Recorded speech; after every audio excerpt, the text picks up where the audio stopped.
India's students took to the streets over exam paper leaks.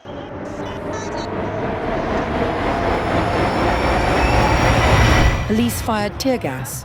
They kept coming. 2 weeks later, the Education Minister resigned. The movement has since grown into something bigger, about jobs, corruption, and who runs India's institutions. One minister down, but India's youth might not be finished yet.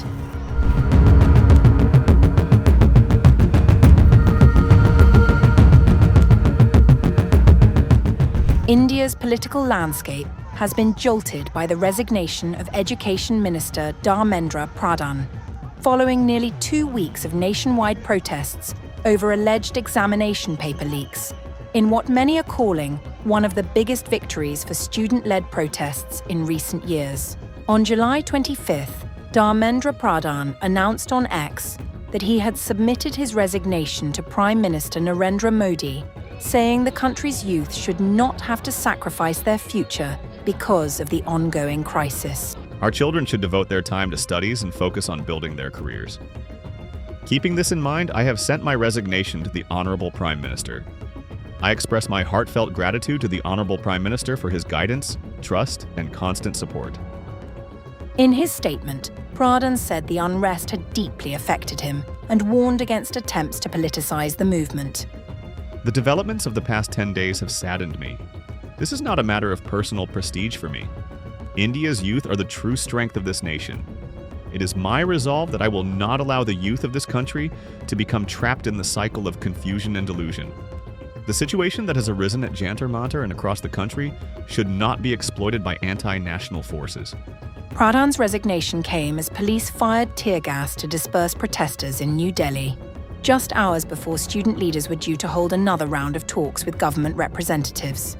Authorities also imposed restrictions on internet access and closed 18 Delhi metro stations in an effort to contain the demonstrations.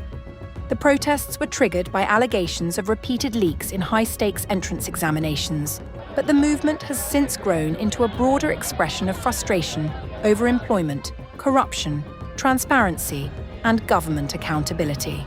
Public anger intensified after police used baton charges and tear gas against demonstrators marching towards Parliament on July 20th, leaving several students injured.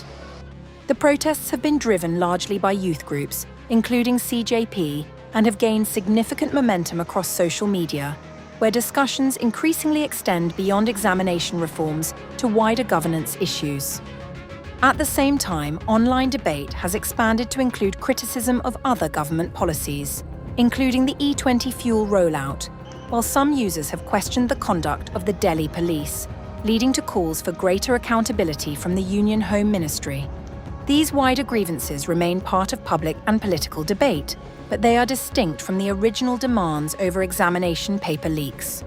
The bigger political question now is whether Dharmendra Pradhan's resignation marks an isolated response to an extraordinary crisis, or the beginning of a new pattern in Indian politics, where sustained public pressure increasingly forces ministerial accountability.